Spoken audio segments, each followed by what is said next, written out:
I know Nintendo no longer sells these systems, and with the eShop closure, prices on these units have skyrocketed, clearly because there's still a high demand for them, and rightly so. But there's still a lot of playability with this, with its extensive library of games, and you can still buy the games in cartridge form. So I think it's still worth picking up in 2024 if you can manage to find one at a good price. This video will be a comprehensive comparison on what is the same and all the differences between the new Nintendo 3DS XL and the original Nintendo 3DS XL, featuring the limited A Link Between Worlds bundle design on the original XL and the Hyrule edition for the new 3DS XL. Let's first talk price. The launch prices for each of these in the US was $199, and they came in a wide variety of different color schemes as well as limited edition bundles.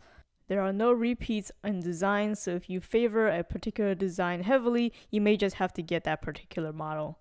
So what did they keep the same across these two units?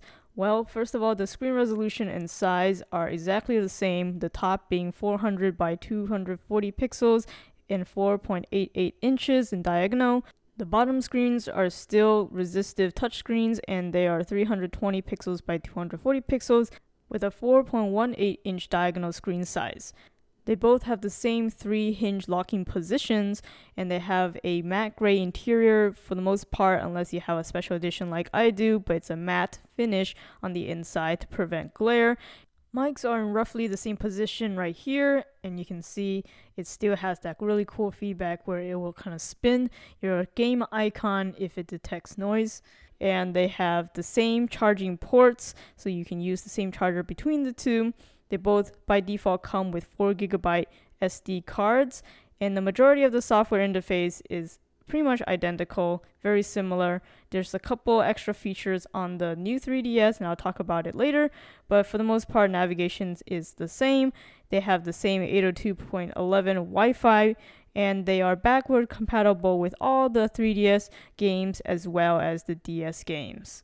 The standout features of the new 3DS XL include the better 3D technology, which now we're able to track your eyes to provide that 3D image without glasses at all different kinds of angles, which is definitely a welcome improvement.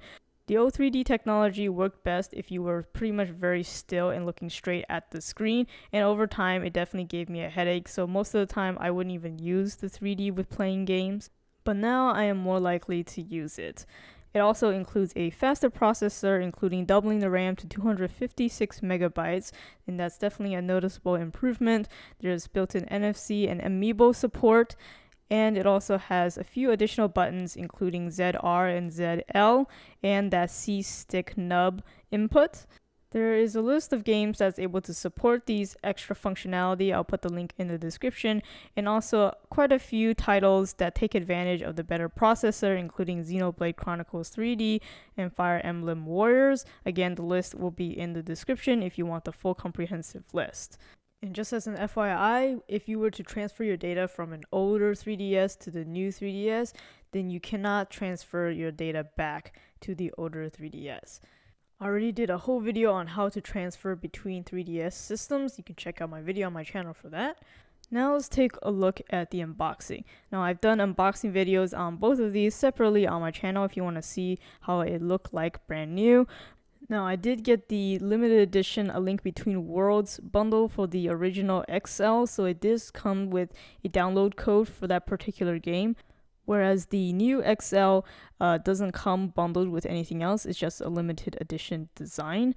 And as you can see with the boxes, there's definitely a big difference between the two, mainly because the original XL actually comes with a charger and the new one doesn't. And it's interesting to see that they chose to kind of match the exterior with the exterior coatings of the actual devices. So with the new 3DS XL, it's glossy and the box is also glossy. And the box for the original XL is matte. And the finish on the XL, as you guessed, is also a matte finish. Content-wise, as I mentioned earlier, the original XL does come with that charger that's proprietary and is usable for both of these units. Unfortunately, the new one neglects this, and it also has a little bit less paperwork compared to the original. I mean, just look at these quick start guides in 3 different languages. And as I mentioned, this one is a bundle and it came with the download code for A Link Between Worlds. And this also came out when Club Nintendo wasn't discontinued yet, so there was the code for that.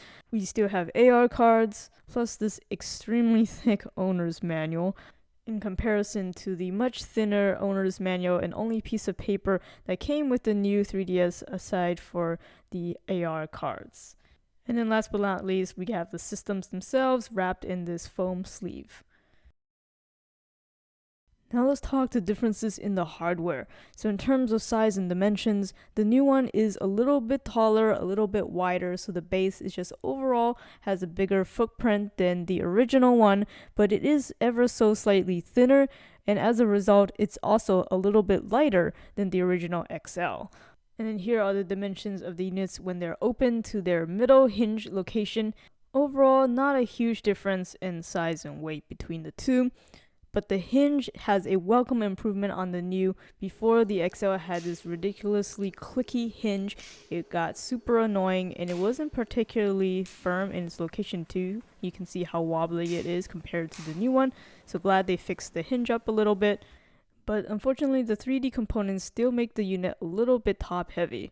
The new 3DS XL returns back to the glossy finish found on the original size 3DS. The new one also is a little bit more flat, less of the rounding of the edges compared to the original XL. It has more aggressive rounding of the corners, however, making it overall a little bit more ergonomic in my opinion. While on the topic of exterior design, I do want to point out that the plates on the XL version of the new 3DS are not removable and swappable and customizable, unlike its standard size version, which made most of its debut in Japan only. North America only got a few sets of the standard size, unfortunately. But talking about one of the most underwhelming features, which is the camera, the new 3DS's camera now returns to a more flush design, and it also removes the camera recording indicator light on the outside for some reason. Not like you're going to use these cameras very much anyways. They're all still VGA quality. It's just slightly better on the new as I do a quick camera test here. For the exterior camera, although looking at the images on the 3DS screens, the new 3DS appears to have a better picture, but when you actually take a look at the JPEGs, actually the original one has better color accuracy. Flipping it over to the internal camera, it seems like the new 3DS did better in this case, but again, both pictures are pretty much unusable, very noisy, too soft, and just overall not a great picture in this day and age when you can take much better ones on your smartphone.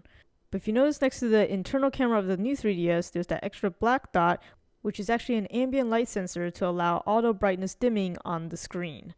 In terms of the button layout and the design, obviously the new one has those two additional ZR and ZL shoulder buttons, and as a result, it shrunk down the original L and R buttons. It tends to be a little bit clickier compared to the original, and it has just slightly better feedback in my opinion compared to the original. But the other control inputs are about the same, maybe the new one is a little bit clickier. Again, there's the return of the start and select as small round buttons on the bottom right, similar to what the DS had, which is a welcome improvement in terms of location and feedback compared to the original XL. The power button got moved from the inside to the outside edge here, so technically you can turn on your system without even flipping open your screens.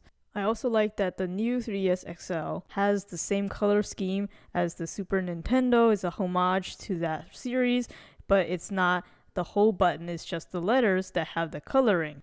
Right next to those buttons on the new one is that C-stick little nub that is equivalent to the functionality of the second circle pad if you use that attachment on your previous 3DS. Would have preferred a second circle pad, but it does work pretty well. Now let's talk about the sliders. The 3D sliders are pretty comparable between the two. They both are on the top half on the right hand side and have an additional feedback notch before you completely turn off the 3D. And with the new 3DS, the volume slider mimics this design on the other side of the top screen with the same additional notch feedback before you completely mute the system. That's definitely a welcome improvement over the very slippy and slidey slider that was present on the original XL on the bottom left. Once again, Nintendo switched up the stylus design and location on the new one. It is now a little bit shorter and a little bit thicker. Although I don't have a preference for the stylus design, I do prefer the location of the original XL pulling out from the side versus pulling out from the bottom on the new one. Both of them have the Nintendo logo stamped on them so that you know that it's the genuine thing. In terms of speakers, it has a different pattern between the two. The new one does have just slightly louder max volume. Here's a quick sound test.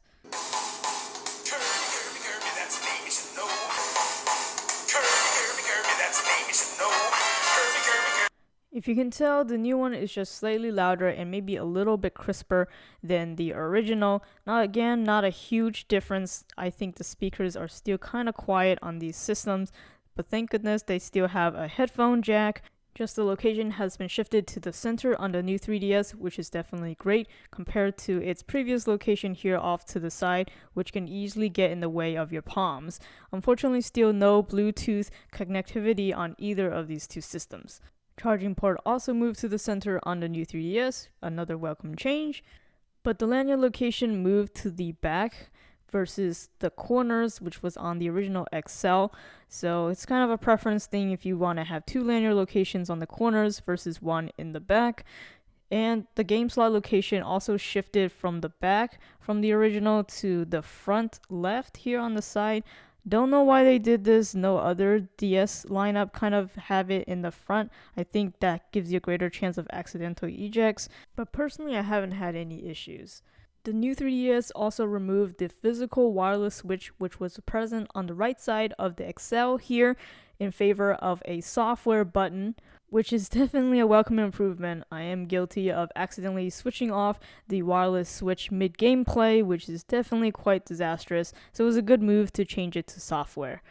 As a result, the wireless LED shifted from the side to the front with the other two LEDs for power and charging, making it a little bit cleaner. And the final fourth notification LED is still present on the hinge, but it's just a little bit smaller on the new one. And finally, a big controversial hardware design change is the switch from the standard full-size SD card to the micro SD card. And not only did they shrink it down, but they put it in a very inaccessible location. You have to pull out your screwdriver to remove the back bottom plate to access this. And my tutorial video on how to do so is one of the most popular videos on my YouTube channel. And while you most likely don't have to do this too many times, maybe just the first time when you're trying to switch out from the original small 4GB SD card that comes with it to a larger size, if you're constantly taking pictures or doing sound recordings on your 3DS and you want to get that off the system, then constantly having to remove the SD card from your 3DS would be more of a pain on the new 3DS. Now I know I just listed all the nuanced differences and maybe not so nuanced differences in hardware, but how does that all add together in terms of the software and user experience? Well, the much better improved 3D does make a difference. It's finally actually usable. Previously, when I played 3D games, I just couldn't handle the dizziness effect of the 3D, so I usually have it off. But now it's actually a nice experience to use the 3D. I am sad that both are still super pixelated because the resolution is still sub HD. In this day and age, it's kind of unacceptable, but for Nintendo, it's okay because they have great games, I guess. The faster processor on the new 3DS is very evident in certain tasks such as opening and closing apps, especially on Super Smash Bros., which is a huge game. It took like 3 times longer on the original one, and closing it also took roughly 3 times slower on the older one. And then turning on the system, of course, is a little bit faster on the new one. Same thing with doing things like internet web browsing and downloading things back when the eShop was available. But those last 2 tasks you're probably not going to want to do on the 3DS because it's just super slow and most of it is not available anyways. So I think most people just care about the gameplay. Well, I have to say that the gameplay experience between the two is really about the same. Aside from maybe loading screens happening a little bit faster on the new 3DS, the actual physical controls and gameplay are pretty much the same. I can't really speak to the exclusive titles just for the new 3DS like Xenoblade Chronicles 3D, but for the games that are able to be played on both of the systems, it's pretty much the same experience. And even though the new 3DS has doubled the RAM, you still have to close the previous game before you can play another one. So it's really just for reducing the wait times in between tasks. However, the new 3DS XL does offer a little bit better battery life. On paper, it's like 3 to 7 hours versus 3 to 6 on the original XL, so that is definitely a welcome improvement in that area. In conclusion, the new 3DS XL definitely has some very nice improvements, but I don't think they're really that major, especially since it doesn't have an improvement in the screen resolution, which I personally was looking to see, and it does have certain controversial changes, but overall none of those are deal breakers. The original 3DS XL can still play the vast majority of games that most people will want to play. So I think the only reason to upgrade or to get the new 3DS XL over the original is if you really care about playing those exclusive new 3DS titles like Xenoblade Chronicles 3D or Fire Emblem Warriors and a select list of SNES games on the Virtual Console. Again, I'll put that pretty small list down in the description below. And if you really want to have the best 3D gaming experience, then go ahead and get the new 3DS. And also don't forget to buy a charger if you don't already have one. Otherwise, the original 3DS XL is still a great system and worth picking up if you can find it at a good price. Thanks for watching this video. Please smash that like button if you found it helpful. I will be doing another comparison video between the original XL and the standard size 3DS very soon, so subscribe if you aren't already.